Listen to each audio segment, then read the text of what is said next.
بسم اللہ الرحمن الرحیم۔ السلام علیکم، امید ہے آپ سب لوگ خیریت سے ہوں گے اور آپ کا رمضان بہت اچھا گزر رہا ہوگا۔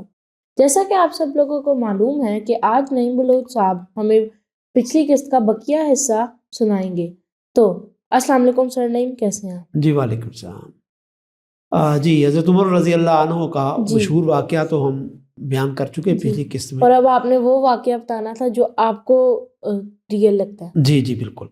تو اس سے پہلے میں آپ کو بتا دوں کہ رسول کریم صلی اللہ علیہ وسلم نے اللہ سے دعا مانگی تھی کہ جو دو طاقتور مخالف ہیں اسلام کے، حضرت عمر رضی اللہ تعالیٰ عنہ کے ایمان لانے کے واقعے سے پہلے ایک روایت یہ بھی بڑی مشہور ہے کہ حضور نے دو لوگوں کے بارے میں خاص طور پر دعا مانگی تھی کہ اللہ تعالیٰ ان کو اسلام لانے کی توفیق دے۔ ایک عمر بن حکم جس کو ہم ابو جہل کہتے ہیں، اور ایک حضرت عمر بن خطاب۔ تو ویسے تو آپ ہر ایک کے بارے میں چاہتے تھے کہ ایمان لے آئے، لیکن لگتا یہ ہے کہ ان کی وجہ سے آپ کو توقع تھی کہ لوگوں کی زیادہ توجہ اسلام کی طرف ہوگی کہ یہ بڑے معروف لوگ ہیں، تو ان کا اسلام لانا لوگوں کے لیے بڑی رغبت کا باعث بنے گا کہ واہ جی واہ وہ یہ بھی ایمان لے آئے۔ تو وہ ہو سکتا ہے کہ آپ نے یہ ضرور ان لوگوں کے حوالے سے دعا مانگی۔ اب میں آپ کو یہ بھی بتا چکا ہوں کہ کیسے حضرت عمر رضی اللہ عنہ جو ہیں وہ ابھی تک قرآن مجید ان کے سامنے نہیں آتا، ایک پروپیگنڈا سا تھا۔ اور یہ بھی آپ کو بتا چکا ہوں کہ وہ بہن کے حوالے سے ان کو اور بہنوئی کے حوالے سے ان کو معلوم ہوا کہ وہ ایمان لا چکے ہیں۔ یہ بات بھی ڈیفینیٹلی ہے کہ ان کو معلوم ہوئی، اور اس پر ان کا غصہ بھی ظاہر ہے کہ سامنے آیا ہوگا، کیونکہ وہ اچھی رائے نہیں رکھتے تھے۔ یہ بات بھی درست معلوم ہوتی ہے جیسے ان کو معلوم ہوا کہ وہ ایمان لا چکے ہیں، وہ ضرور گئے ہوں گے وہاں پر۔ اور یہ بات بھی کوئی اتنی غلط نہیں لگتی کہ ان کی بہن نے ظاہر ہے کہ ان سے چھپانے کی کوشش کی ہوگی، لیکن جو دوسری روایات ہیں ان سے لگتا یہ ہے کہ ان لوگوں نے بھی، حضرت فاطمہ اور حضرت سعد ان کے بیگم ان کے خاوند نے بھی یہ پروگرام بنایا تھا کہ ہم حبشہ ہجرت کر جائیں۔ تو وہ آئے، جب حضرت عمر رضی اللہ تعالیٰ عنہ گھر میں آئے تو وہ کچھ سامان سمیٹ رہی تھی۔ تو انہوں نے آ کے پوچھا کہ یہ کیا کر رہے ہو، کیا سامان سمیٹ رہے ہو؟ تو انہوں نے کہا کہ آپ لوگوں نے ہمارا اتنا جینا حرام کیا ہوا ہے، اب آپ کو اس سے کیا، جو الفاظ روایات میں، اب آپ کو اس سے کیا کہ ہم اچھے رہیں یا برے رہیں، جئیں یا مر جائیں، آپ کو اس سے کیا؟ ہم تو آپ کے ستانے کی وجہ سے، آپ کے ظلم و ستم کی وجہ سے یہ مکہ ہی چھوڑ۔ اب بہن جب بھائی کو یہ بات کہتی ہے تو حضرت عمر کو بہت دھچکا لگا۔ اچھا، ہم تو سمجھتے تھے کہ یہ ظالم ہے، یہ تو بتا رہے ہیں کہ ہم ظالم ہیں۔ اور انہوں نے غور بھی کیا ہوگا کہ ان بیچاروں نے تو کسی کو کچھ نہیں کہا، ظلم تو ہم کر رہے ہیں۔ تو وہ تھوڑے سے ٹھٹکے اور انہوں نے کہا کہ اچھا تم ایمان قبول کر لیا ہے تو کس بنیاد پر کیا ہے؟ تو پھر انہوں نے آپ کو قرآن مجید کے وہ اوراق جو انہوں نے آیت ان کے پاس تھے وہ پڑھنے کو۔ اس سے حضرت عمر رضی اللہ تعالیٰ عنہ کا پہلی دفعہ اسلام کے بارے میں ذہن مثبت ہوا، اور وہ خاموشی سے چلے، کوئی مار دھاڑ نہیں ہوئی، بس خاموشی سے چلے گئے۔ جب ان کے خاوند آئے تو وہ بڑے پریشان ہوئے کہ عمر آئے ہوں گے، تو ان کو پتہ چل گیا، تو انہوں نے تو ضرور کہا ہوگا برا بھلا۔ تو انہوں نے جب بتایا، ان کی بیگم نے، فاطمہ نے، ان کا نام فاطمہ تھا، بتایا کہ عمر لگتا یہ ہے کہ وہ آخر میں، پہلے تو وہ ضرور ہوئے لیکن آخر میں وہ تھوڑے سے کمزور پڑ گئے تھے، تھوڑا سا ان پر اثر لگ رہا تھا، تو وہ چلے گئے۔ اچھا، اس سے ہمیں معلوم ہوتا ہے کہ حضرت عمر رضی اللہ تعالیٰ عنہ کے ذہن میں اسلام کے بارے میں غور کا ایک سلسلہ شروع ہو گیا۔ اچھا، یہ آپ سنا رہے ہیں تو لیکن جیسے ہم باقی جو پچھلا قصہ آپ نے سنایا، جو پچھلی قسم تھا، اس کی تو ہمارے پاس ایک سورس کہہ سکتے ہیں، مطلب کافی لوگ کافی سنی ہے، کتابوں میں بھی ہر جگہ جو اسکولز میں پڑھائی جاتی ہیں وغیرہ وغیرہ. تو اس کی یہ آپ نے کہاں سے مطلب تھوڑا سا بتا سکتے؟ ہاں جی ضرور مکمل بتاؤں گا. دیکھیے ایک واقعہ ہوتا ہے نا آج کل کے دور میں، جب آپ ہمارے پاس ٹی وی ہے، ریڈیو ہے، انٹرنیٹ ہے، میسنجرز ہیں، ہر قسم کا ہمارے پاس سورس ہے، اس کے باوجود بھی کوئی واقعہ ہو جاتا ہے، کوئی بندہ کہتا ہے کہ جی ایسے ہوا تھا، کوئی بندہ کہتا ہے جی ایسے ہوا تھا، ہوتا ہے نا. اس دور میں جبکہ اتنے زیادہ سورسز موجود ہیں، اس کے باوجود بہت سارے ورژنز ہو جاتے ہیں کسی واقعے کے. تو حضرت عمر کے واقعے کے بارے میں بھی ذرا تو اتنے سال گزر گئے تو مختلف ورژنز بعد میں روایت ہوئی. تو میں نے کیا کیا ہے، میں نے ان ساری روایات کو جمع کیا اور پھر اپنا ایک موقع بنایا کہ اچھا یہ ہوا. یہ نہیں کہ میں یہ اپنے پاس سے کہہ رہا ہوں، یہ جو ابھی آپ کو بات بتائی نا یہ بھی روایات میں آیا جی، اور وہ بھی آیا جو اس سے پہلے بتایا. لیکن ایک چیز مشہور ہوگی، آپ کو یاد ہوگا کہ 9 ربیع الاول آپ کی اصل لگتا ہے کہ تاریخ پیدائش، لیکن مشہور کیا ہوگی؟ 12. اس طرح کے بہت سارے واقعات ہوتے ہیں جو مشہور ایک چیز ہو جاتی ہے لیکن اصل چیز کوئی اور ہوتی ہے. تو یہاں پر بھی میں نے یہ کیا کہ ساری روایات کو جمع کیا ہے، اس سے ایک مائنڈ سامنے آتا ہے، اس سے ایک واقعہ جو بہت ہی قرین قیاس ہوتا ہے، ان کا جو موسٹ پروبیبل ہوتا ہے وہ سامنے آتا ہے. تو یہ میں سمجھتا ہوں کہ یہ سارے واقعات ہوئے ہیں، لیکن ان کی جو ترتیب ہے وہ اس طرح ہوئی کہ انہوں نے بہن کو دیکھا، بہن سے قرآن مجید سنا، ان کا غور و فکر شروع ہوا، اور پھر وہ ہو سکتا 2-4 روز اس میں رہے ہوں، ہو سکتا اسی دن وہ ایک رات اٹھے ہیں. اور عربوں کا اس زمانے میں ایک ہوتا تھا طریقہ کہ وہ صبح صبح اٹھ کر نا کعبہ جاتے تھے، اس کا طواف کرتے تھے. جب وہ کعبہ گئے ہیں، قریب ہوئے ہیں، تو وہاں پر انہیں اسی قرآن کی آواز سنائی دی جو انہوں نے پہچان لیا کہ اس سے ملتا جلتا کلام وہی فاطمہ نے مجھے سنایا. تو وہ پہلے بھی ذرا شوق میں تھے، تو وہ انہوں نے سننا شروع. رسول کریم صلی اللہ علیہ وسلم وہاں پر وہ تلاوت کر رہے تھے، اور یہ فجر کی نماز سے بھی پہلے کی بات. اتفاق سے حضرت عمر اس وقت چلے گئے.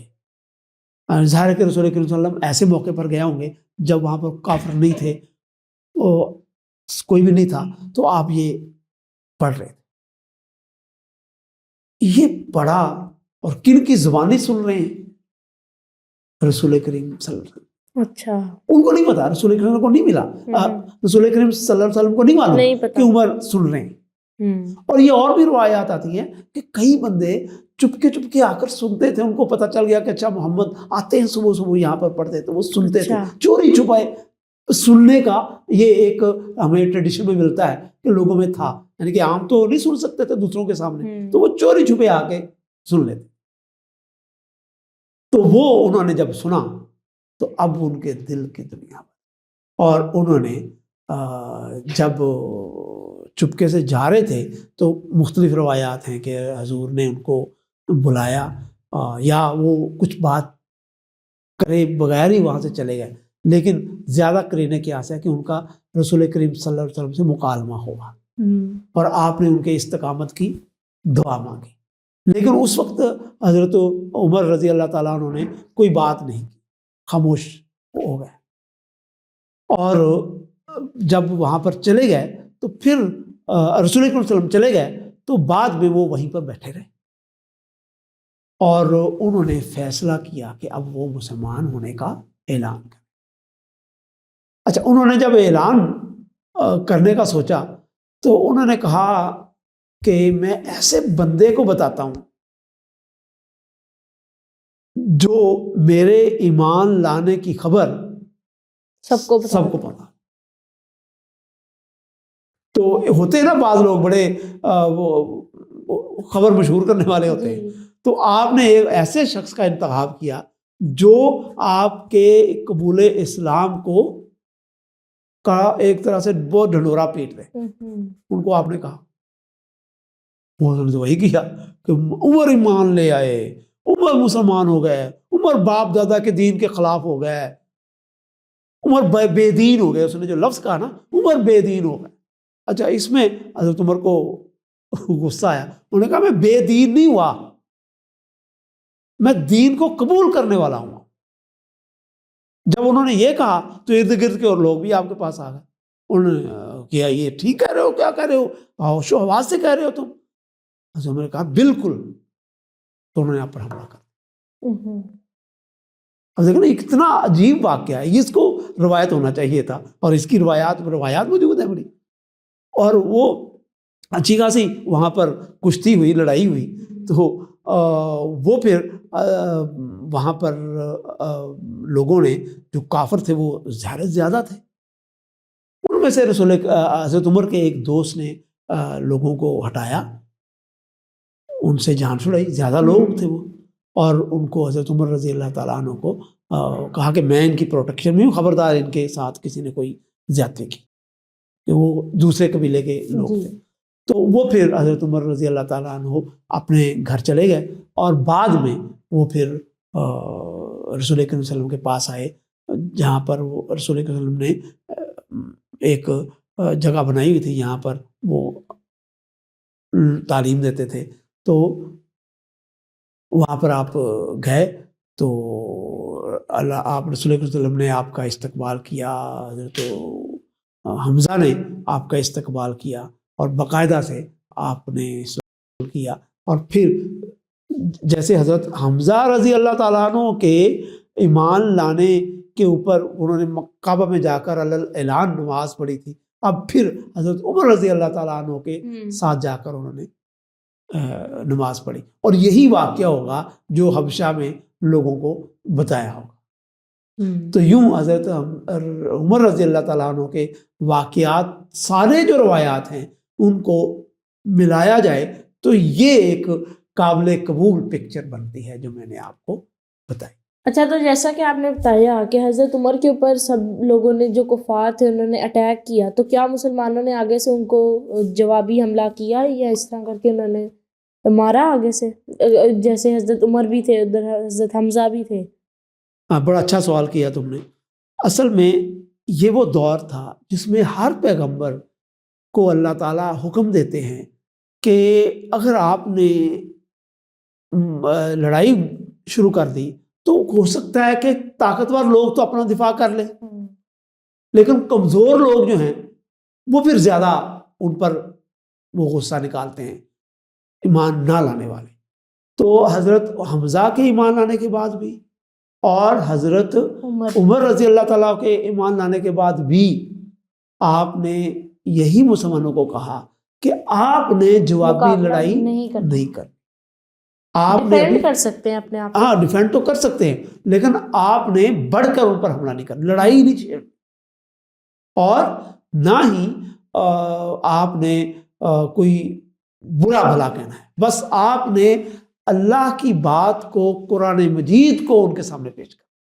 اسی طرح کا ایک اور واقعہ بھی، مکہ سے باہر ایک قبیلہ تھا، غفاری قبیلہ. وہاں کے ایک آدمی تھے جن کا نام تھا ابو ذر غفار، جندب ان کا اصل نام. تو وہ ان لوگوں میں سے تھے جو کہ ابھی اسی طریقے سے نماز پڑھتے تھے جس طریقے سے حضرت ابراہیم علیہ السلام، حضرت اسماعیل علیہ السلام نے تعلیم دی تھی. وہ شرک نہیں کرتے تھے. اچھا، وہ نماز پڑھتے تھے، لیکن نماز میں کیا اسی طرح رکعتیں پڑھتے یہ ان کو نہیں معلوم تھا، لیکن یہ ان کو ان کے علم میں تھا کہ نماز پڑھنی، صلاۃ جسے عربی میں کہتے ہیں وہ پڑھنی. ان کو جب پتا چلا کہ مکہ میں ایک شخص نے بڑے یہ دعویٰ کیا ہے، تو انہوں نے اپنے بھائی سے، انیس ان کا نام تھا بھائی، ان سے کہا کہ آپ ذرا جاؤ اور جا کر خبر لو. اور انہوں نے حضرت علی سے ملے، اور حضرت علی سے انہوں نے بہت ساری معلومات لی، اور لینے کے بعد واپس جا کر انہوں نے بتایا کہ انہوں نے کہا بالکل ٹھیک ہے، ایسی بات ہے، وہ توحید کی بات کرتے ہیں، وہ نماز پڑھنے کی بات کرتے ہیں، وہ یہ سارا کچھ کرتے ہیں. تو ابو ذر غفاری بڑے جوش میں آ گئے. وہ آئے، آ کے رسول اکرم صلی اللہ علیہ وسلم سے ملے، اور ملنے کے بعد بلکہ اس سے پہلے بڑا دلچسپ بات ہے، وہ بھی اتفاق سے حضرت علی سے پہلے ملے. اب یہ روایت درست ہے یا غلط ہے اللہ جانے، لیکن آتی ہے روایات میں. حضرت علی سے ملے، حضرت علی نے کہا کہ آپ میرے پیچھے پیچھے آئیں. اور ورنہ لوگ آپ کو اس طرح نہیں آپ نے بیہیو کرنا کہ میں آپ کو لے کر جا رہا ہوں، آپ بس میرے پیچھے پیچھے آتے جائیں، اور وہ آپ کو آگے آپ جہاں پر گھر میں بیٹھ کر آپ لوگوں کو تبلیغ کرتے تھے، تعلیم دیتے تھے، وہاں پر آ گئے، وہاں پر انہوں نے رسول اکرم صلی اللہ علیہ وسلم ملے اور جا کر ان ساری اسلام قبول کر لیا۔ اس کے بعد قرآن مجید کا بھی انہوں نے کچھ نہ کچھ حصہ اللہ کے رسول سے سیکھا۔ اس کے بعد انہوں نے کعبہ میں آ گئے اور کعبہ میں آ کر انہوں نے اونچی آواز میں قرآن مجید پڑھنا شروع کیا، اور جیسے ہی پڑھا لوگ پر پل پڑے، بہت مارا پیٹا، پھر لوگ آئے انہیں بچا کر رسول اکرم صلی اللہ علیہ وسلم کے پاس لائے۔ تو اس سے رسول اکرم صلی اللہ علیہ وسلم نے یہ حکم دیا ہوا تھا کہ جو بھی ایمان قبول کرتا ہے ابھی وہ اس طرح سے اعلان نہ کرے کہ وہ کفار کے ظلم و ستم کا نشانہ۔ تو وہ دار ارقم آپ ہوتے تھے نا، وہاں پر وہ جو مکان ایک اپنے سائٹ پر لیا ہوا تھا جہاں پر آپ لوگوں کو تعلیم دیتے تھے، تو پھر ابو ذر غفاری وہاں پر آئے، آپ نے سمجھایا بجھایا کہ آپ نے ایسی کوئی حرکت نہیں کرنی جس سے کفار کو ہم پر ظلم و ستم کا نیا بہانہ مل جائے۔ تو آج کے لیے اتنا ہی، ملیں گے ہم نیکسٹ ایپیسوڈ میں، تب تک کے لیے خدا حافظ۔